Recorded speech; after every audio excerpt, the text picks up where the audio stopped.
Oke, assalamualaikum warahmatullahi wabarakatuh. Perkenalkan, nama saya Amisha Putri, NIM 1855264 dari kelas Lab Audit B. Oke, jadi di video kali ini saya akan menjelaskan tentang cara pengerjaan modul atau pengisian modul 3, yaitu tentang siklus persediaan, penggunaan, dan pembayaran utang usaha. Oke, nah di sini sudah ada kertas kerjanya. Oke, langsung saja. Yang pertama, kita ke buku Lab Audit yang buku 1, yaitu buku hijau, ke halaman 89 sampai halaman 91. Oke, untuk yang pertama kita mengisi schedule persediaan. Oke, nah di situ persediaan ini sudah ada schedule persediaan barang jadi, persediaan dalam proses, bahan baku, dan juga bahan penolong. Oke, yang pertama kita mengisi schedule barang jadi. Nah, untuk mengisinya kita bisa melihat buku halaman 89 di daftar rincian persediaan untuk 31 Desember 2018. Nah, oke. Kalau sudah diisi, nah ini contohnya. Di schedule persediaan barang jadi ada Rukofin SP 500, 800, 1000, dan 1500. Nah, ini per kliennya juga sudah diisi. Oke. Nah, selanjutnya kita lihat di halaman 91 di informasi selisih. Nah, di persediaan barang jadi itu ada Rukofin 500, 800, 1000, dan 1500. Nah, kita lihat di halaman 91 apakah ada informasi yang selisih di bagian persediaan barang jadi. Oke. Sebentar. Oke. Nah, untuk Rukofin SP 500 berdasarkan informasi di buku, yaitu di poin nomor 4. Nah, barang jadi Rukofin SP 500 itu mengalami selisih sebanyak 2000 kg karena barang tersebut dititipkan secara konsinyasi di PT Unicorn dan sudah dikonfirmasi dengan jawaban setuju. Oke, jadi kita perlu jurnal adjustment untuk Rukofin SP 500. Oke, kita pergi ke daftar adjustment dulu. Nah, ini dia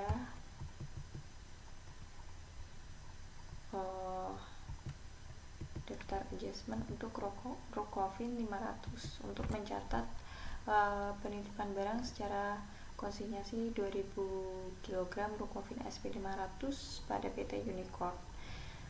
Jurnalnya yaitu persediaan barang konsinyasi pada persediaan barang jadi senilai 31.820.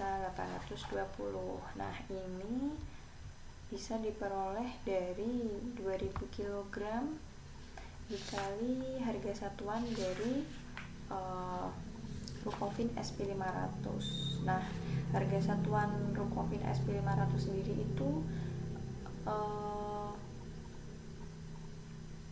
harganya 15.910 dikali 2000. Nah, jadi diperoleh 31.820. Oke, langsung kita masukin ke kolom yang per. Nah, ini dia. Maksudnya ADJ 14 itu tadi di daftar adjustmentnya di kolom 14. Oke, lanjut. Kita lihat informasinya lagi. Oke, informasi nomor 5, pada tanggal 29 Desember 2018 telah diambil 1000 kg Rocovin SP1000 untuk diberikan sebagai sampel promosi dengan gratis untuk pembeli di Hainan, dan bagian akuntansi belum membukukan hal tersebut. Oke, berarti kita perlu adjustment Rocovin SP1000. Oke, ini dia. Oke, kita pergi ke daftar adjustment untuk Rocovin 1000. Nah, ini dia. Ini jurnalnya untuk mencatat 1000 kg Rocovin SP1000 yang digunakan sebagai sampel promosi untuk pembeli di Hainan. Nah, jadi jurnalnya adalah promosi sebesar 17.501 pada persediaan barang jadi dan PPN keluaran. Persediaan barang jadi sebesar 15.910 dan PPN keluaran sebesar 1.591. Oke, langsung kita masukkan lagi ke kolom pernya. Nah, seperti ini. Langsung kalau sudah selesai, langsung bisa ditotal. Nah, ini dia untuk total schedule persediaan barang jadi. Oke, kita lanjut ke schedule persediaan barang dalam proses. Oke, jadi di buku persediaan barang proses itu ada batch produksi 377 dan 378. Oke, kita tinggal masukin aja sebenarnya ini. Nah, kalau sudah, kita lihat lagi informasi di buku, apa ada informasi untuk persediaan barang dalam proses. Oke, di poin nomor 6, nah, berdasarkan hasil pemeriksaan laporan batch produksi 377 itu ditemukan kekurangan pembebanan upah buruh pabrik yang belum dibayar selama 4 hari, yang pembayarannya dilakukan pada tanggal 3 Januari 2019 sebesar 15 juta. Oke, dan itu memerlukan adjustment. Jadi kita pergi ke daftar adjustment dulu.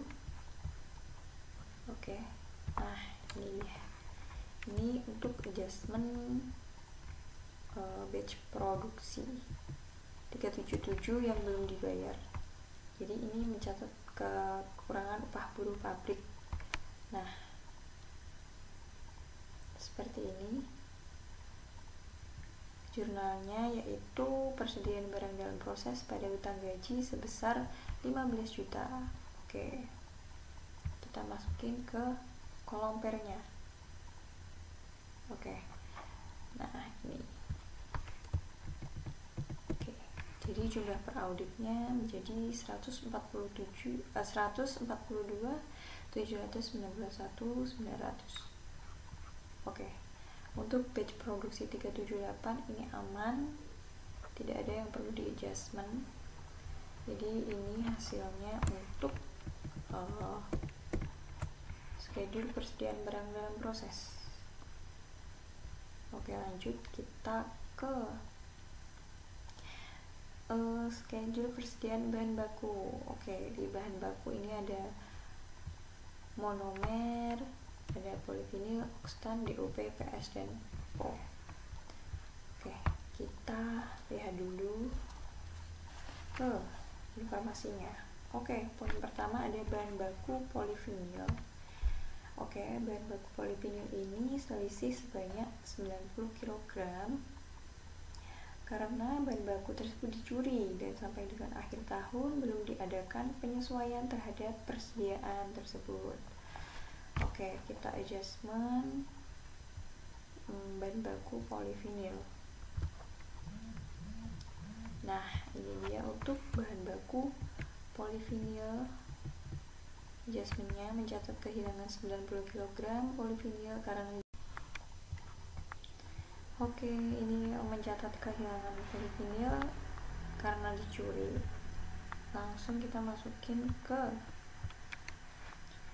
bagian per polivinil sebesar 1.350.000. Untuk per auditnya menjadi 23.400.000.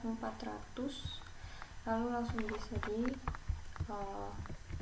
hitung, dijumlahkan semua. Oke, langsung kita beralih ke persediaan bahan penolong. Nah, ada drum warna, drum polos, karton box, dan lem. Oke, kita lihat informasinya. Jadi berdasarkan informasi, si karton box ini selisih 10.000 pieces karena terendam banjir. Oke, kita adjustment. Nah, seperti ini untuk mencatat kerusakan karton box banyak 10.000 pieces yang terendam banjir. Jadi jurnalnya beban kerugian barang hilang atau rusak pada bersihan bahan penolong sebesar 11 juta. 11 juta itu diperoleh dari 10.000 pieces dikalikan dengan harga satuan yaitu 1.100. Jadi diperoleh 11.000, langsung kita masukkan ke kolom pernya.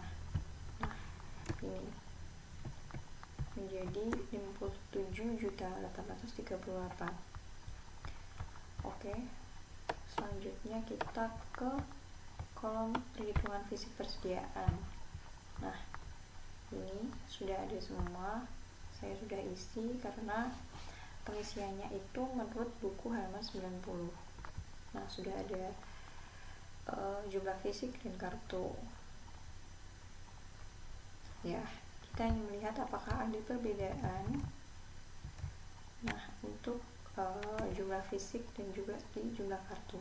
Nah, ternyata ada perbedaan di polivinil, karton box, Rukopin 500 dan juga Rukopin 1000. Oke, keterangannya ada di informasi yang tadi. Oke, kita berlanjut ke sheet pembelian. Oke, untuk sheet pembelian ini kita bisa mengisi berdasarkan buku halaman 99 dari kartu order pembelian. Oke, di situ sudah ada semua, kita tinggal masukkan. Ada PT Delta, Elang, Fitra Gaya, Hero, Indah. Nah, jumlahnya pun juga sudah tertera. Oke, di order pembelian. Nah, kita hanya perlu memeriksa pencatatan di buku pembelian, persediaan, buku besar, buku pendukungnya juga sudah. Jadi kita tinggal cetak aja.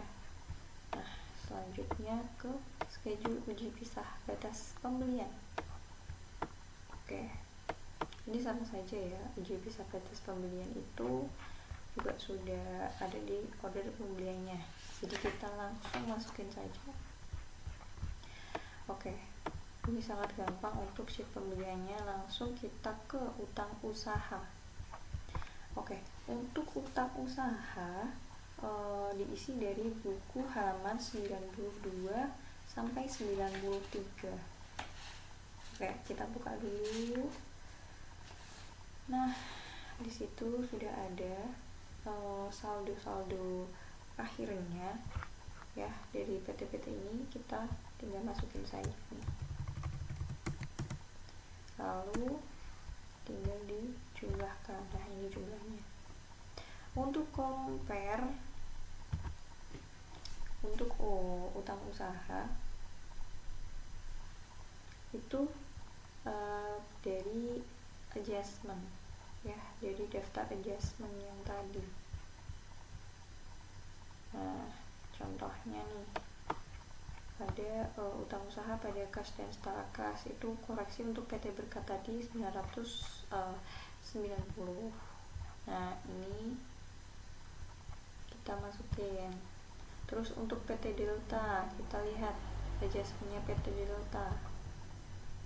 Nah, ini sebesar 8.800.000. Kita masukin juga ke sini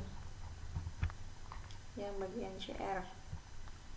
Lalu per auditnya dihitung ya, dihitung, lalu bisa dijumlahkan semua. Jangan lupa diberi trademarknya. Oke, selanjutnya kita ke konfirmasi utang. Oke, untuk konfirmasi utang kita ke schedule daftar konfirmasi dan pengeluaran setelah tanggal neraca. Nah, untuk mengisi konfirmasi utang ini kita harus ke halaman 94 dari hasil konfirmasi yang dikirimkan tanggal 14 Januari 2019. Oke, di sini sudah ada jawaban jumlah konfirmasinya. Oke, nah di sini ada yang menjawab tidak setuju dan itu berbeda gitu. Untuk PT Berkat itu berbeda. Nah di sini PT Berkat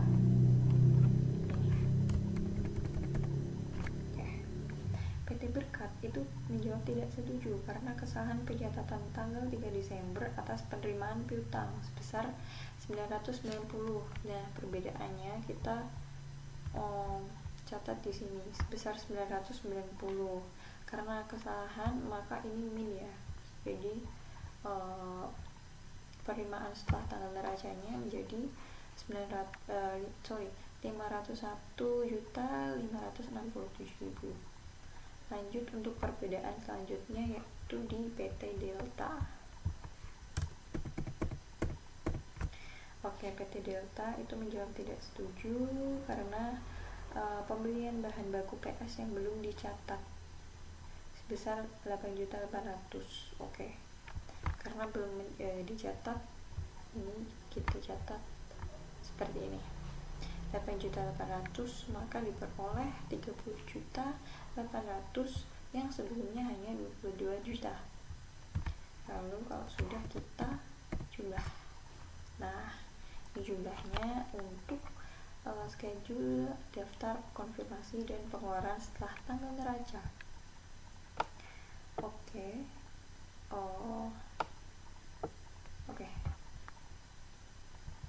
Selanjutnya kita pergi ke schedule ringkasan hasil konfirmasi positif utang usaha. Nah, saldo menurun konfirmasi CB kita lihat di kolom sebelumnya. Untuk CB ada 1, 2, 3, 4, 5, 6. Nah, jumlah konfirmasinya ada 6. Jadi nilainya berapa? Kita untuk yang menjawab setuju kita jumlah, dan jumlahnya di sini diperoleh 7.559.100 rupiah. Oke, lanjut hasil konfirmasi yang RD yaitu ada 3. Lalu jumlahnya 565.367.000. Untuk selisih dengan pembukuan kliennya itu juga ada 3. Tadi kan ada PT Berkat, PT Delta, dan juga PT Awang. Nah, jadi jumlahnya kita jumlah menjadi 11.790.000. Nah ini untuk prosentasenya ya, maaf sorry kelupaan tadi. Nah ini bisa langsung dipresentasikan. Oke, langsung total yang dikirim kita ambil dari kolom sebelumnya. Nah ini total yang dikirim itu sama sebesar 1.269.116.100 rupiah. Lalu persentasenya sebesar 99,39%. Untuk total piutang usaha diperoleh 1.276.926.100 rupiah, dan persentasenya sebesar 100%. Oke, jadi itu tadi cara pengisian kertas kerja praktikum lab audit. Semoga video ini bermanfaat untuk teman-teman yang nonton. Dari saya sekian dan terima kasih. Wassalamualaikum warahmatullahi wabarakatuh.